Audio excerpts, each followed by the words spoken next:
Hello everyone, welcome to this channel. So, in continuation with the previous lecture, in which we has discussed about a problem on foot overbridges. In the previous lecture, what we did is we designed the uh, timber planks, the flooring of the bridge, and the cross girders. These two things, these two design elements we have designed. Okay. Now we will go for the design, how to design the truss members of the foot overbridge and the raking. Okay, these two are another important aspects. So having found out, the design cross beams, the next stage is to find out the forces in the truss member. For designing any structural member, we need to find the forces in the truss member. Now this is a N-type truss that we know. Now first thing we need to do is what is the dead load from the cross beam? Now see, there is a total dead load of the bridge, and some dead load will come on the flooring and some will come on the cross beam. The dead load which is coming on the cross beam will be carried by the truss members, because the cross beam is the final link to the truss member. So you have to understand here how the load transfer mechanism takes place. Okay, the load transfer is first from the flooring to the stringers, if it is available, if the stringer beams are available, or stringers to cross beam, and then from cross beam it will come to the truss members. Okay, so what we need to do here is we need to find out what is the dead load from the cross beam. So this is 31005. This is total load of flooring, total dead load of the flooring and the cross beam, minus the dead load that is being carried out by the flooring. I think it is clear. So this is total load minus the total dead load minus the dead load carried by flooring will give you the load that is coming on the cross beam, and the same dead load will be transferred to the truss members. So this is total load. Okay, this numerator, this value is 31005 minus 4000 is kilonewton per meter square. So per meter square we are the panel per panel length is 2.25 is the what it is the spacing of panel members, spacing of the cross beams, and 3 meter is the width of the bridge. Okay, or length of the cross beams. So center to center spacing of cross beam and length of the cross. So this is the area on which this flooring area, this load is coming. So this minus this divided by per panel length. Okay, and this is on two sides, these trusses are on two sides of the bridge, so divide by 2. So this will give you the dead load that is coming from the cross beam, dead load coming on the cross beam to the truss members. So this is the total dead load that is coming on the truss members. Now assume what is the weight of each truss. Now we are assuming weight of each truss as self weight. Self weight we don't know. So in general cases for design members we assume self weight is assumed to be 350 Newton per meter. So what is the total load that is on each truss? It is 890 minus 350, that is 1240 Newton per meter. This is the dead load on each truss. Now what is the live load? Live load is kilonewton per meter square. So per meter will take 4000 into 3. 3 meter is the length of the cross beams. So along this length, along the width of the bridge or walkway or carriageway, so divided by 2. So there are two trusses. So on each truss it will be divided by 2. So 4000 into 3 by 2 is 6000. So this is live load and this is the dead load. So what is the total load on each truss? 1240 plus 6000, it is 7240 Newton per meter. This is the total live load plus dead load in terms of Newton per meter that is coming on each of the truss members, each of the truss. So now we need to find what is the ILD, that is inference line diagram for each of these truss members. Now see, so this is an N-type truss. Okay, this foot over this is an N-type truss. So this U0, U1, U2, U3, these are all upper members. L0, L1, L2, L3 up to L8. The lower chord members, upper chord members, lower chord members, these are diagonal members, and this is vertical members. So this height is 1.8 meter, and these are 8 panels at a rate of 2.25 meter center to center. Okay. Now for any top chord member, we know that ILD. So see, for example, let us consider this member U0, U1. So U0, U1, the initial point is U0, terminating point is U1. So while drawing the ILD, we know that the maximum ordinate will always be at terminating point. So this is, we will draw this like this. This will be the ILD. Okay. So for having a better understanding of ILD, you can refer uh, how to draw, or you can understand how to draw ILDs for trust members. It will be clear from there. So now we need to find out what is this ordinate, this height. So this is given by this distance from here to here. What is this distance? So this is 7 into 2.25. There are 7 panels divided by this total distance. What is this total distance? 8 into 2.25. So you have 7 into 2.5 by 8 into 2.25 into what is the panel length? What is this length? A into A by H. So A is 2.25 and H is 1.8. So this comes out to be 7 by 8 into 2.25 by 1.8 is equal to 1.093. So this is ordinate is 1.093. Similarly, for this member U1, U2, the ordinate, highest ordinate will be there at U2. Same, in a similar way we will draw this triangle. Now we have to find this ordinate. This ordinate here distance is 6 into 2.25 and what entire distance is 8 into 2.25 and into A by H. What is A? A is found out from this L0. So this distance, what is this distance? 2.25 into 2, this is 4.5. 4.5 by H. H is 1.8. 1.875. So this is for the member U. Similarly, for the member U2, U3, you can find in the similar way. This is the ordinate. Okay. So this we have found out for the top chord members. Now up to U2, U3. Then from here, from this part of the bridge, okay, this is the center. So from this part of the bridge, this will be symmetrical. See, this is symmetrical, so you will have the similar ILDs. Okay, the ILDs in the areas will be similar. Only thing is the orientation of the ILDs will be different. So for the last member, you might have ILD as like this distance, this. Okay, so this is member U3, U4. So U3, U4. This is for the member U3, U4. It will be same 4 by 8, 4 into 2.25 by 8 into 2.25, and that distance is 9, 2.25 into 4 by 1.2. It is 2.25. Now L3, L4. Okay, L3, L4.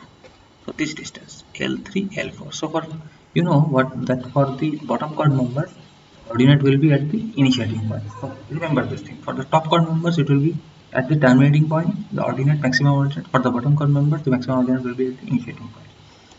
So this is the initiating point. Same way you will find 5 by 8, 6.75 by 1.8. This is 2.344.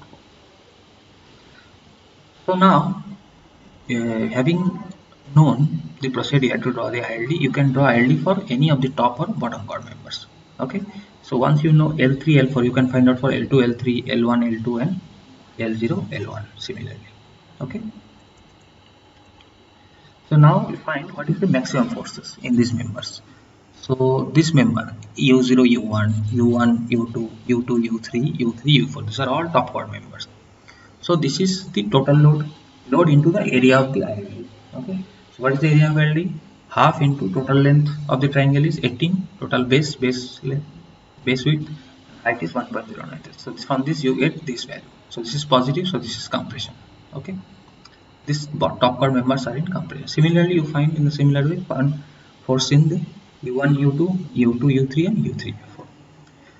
Central bottom chord, it's a tension member. So bottom chord will be under tension members. Members L3 and L4 will be stretched the most.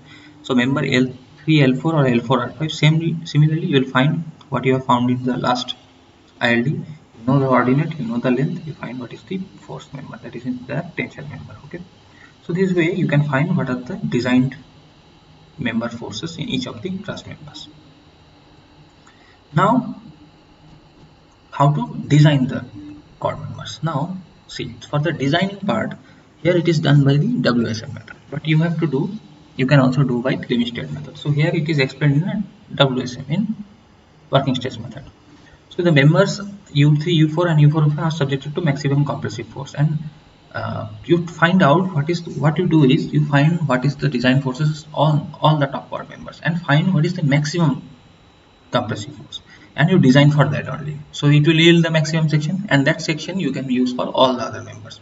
So maximum compressive force from all the members, it is taken as 16290 Newton. Okay. Then Let us take the axial stress in compression sigma AC as 80. Okay, this we are assuming. So what is the area required? Force by sigma AC. This is 2036.25. This much area is required, net area or gross area. So then we try two ISA. This is two angle 70 by 70 by 8 from handbook, whose area is 2116 millimeter square. For this double angle, this area comes out to be from the IS handbook or steel table. Area is 2116. R minimum is 221.2. Then find lambda. What is lambda? So in this case, lambda is KL by R, where K for this given particular end condition, K is 0.85. Okay. So 0.85 into what is the length? 2250, length of the top chord member by minimum radius of gyration you got from here. So lambda you comes out to be 90.21. Then from table of lambda and Fy you find what is sigma AC. Then you find from this from this table you can find if lambda is known, you can find sigma AC by interpolating. Once you find sigma AC into the area. What is the area you have provided? 2116. So this gives you this load. This load is gathered to be 16 gathered from then this force. Okay, so it is all right. You have designed this member. So this is by WSM. You can also design it by LSM. So in the same way, you will design for the other top members. In the same way, you will design. But this is the compression members. Now the bottom chord you will design as tension members. So you know the procedure how to design tension members. You have to find out the net area, reduction of the holes due to the bolts, and then find the net area, and then similarly you find what is the load carrying capacity. Okay. Now design of the rakers. Now what are rakers? Rakers are some structures provided in the bridges which will resist the lateral forces in the tracks. So while this while the locomotive and the train is moving, okay, on the bridge, so due to sudden starting and stopping, there will be, in addition to the longitudinal forces, there will be also lateral forces on the rails. Okay, so to counter that, or lateral forces in the bridge members. So to counter that, you provide these rakers. These are rakers. Okay, these members, these inclined members, kind of a strut. So let us assume that these rakers are inclined at an angle of theta from the vertical, and let us put this starting point of this raker as at a distance of 0.4 meter from the vertical truss member. Okay, this truss member is vertical, and this distance is what? This is the distance or the length of the cross beams that we are providing, 3.3 meter total length of the cross beams. Okay, now what is theta? This height is, what is the height of the truss? 1.8. Theta is, tan theta will be 0.4 by 1.8. So theta comes out to be 12 degree 31 minutes and 43 seconds. Now what will be the lateral force? This will be the horizontal component of this force, whatever this force is coming. So this will be T sine theta. So T sine theta will be equal to, it is also assumed that the raker thrust, horizontal component of the thrust, is 2.5% of the maximum compressive force of the top chord. Okay, this is one one procedure, one design specification that is given in the board. So 2.5% of the maximum compressive force. So this value, so you know this value, then you find what is theta, then you find what is the thrust T. So this much thrust, this much force is coming on this raker. So you know the design force now. Now find out what is the area. So assume this sigma AC as 60. Then you find what is the area. This area comes out to be 312.89 millimeters. Now referring to that area, you can select from IS handbook any section. So we have selected single angle section 60 by 60 by 8. So its area is 896. Required area was 312. So we have selected area as 896. So it is sufficient. It is greater. And R minimum is 11.5. Now again, what is the effective length? 0.85 L. Okay. Now L for this, L will be, this L will be, what is this length? L. This is this length L sec theta. Okay. Sec theta, you know. So L is 1.8. Sec 12 degree 31 minute 43 seconds. So this gives out to be L as 1.843 meter or 1843 mm. So lambda is put value lambda is KL by R. Putting these values, we get lambda is 136.22, which is less than 140. So it is all right. Slenderness ratio is correct. So now from this table of slenderness ratio and Fy, find sigma S. Sigma S is 53.268. Now multiply this sigma S is 53.268 with this value A. We will get the load carrying capacity. This load carrying capacity should be higher than this load 1874. If it comes out to be higher, your design is okay. So this completes the design of the breaker also, and the entire design procedure for the foot overbridge is completed.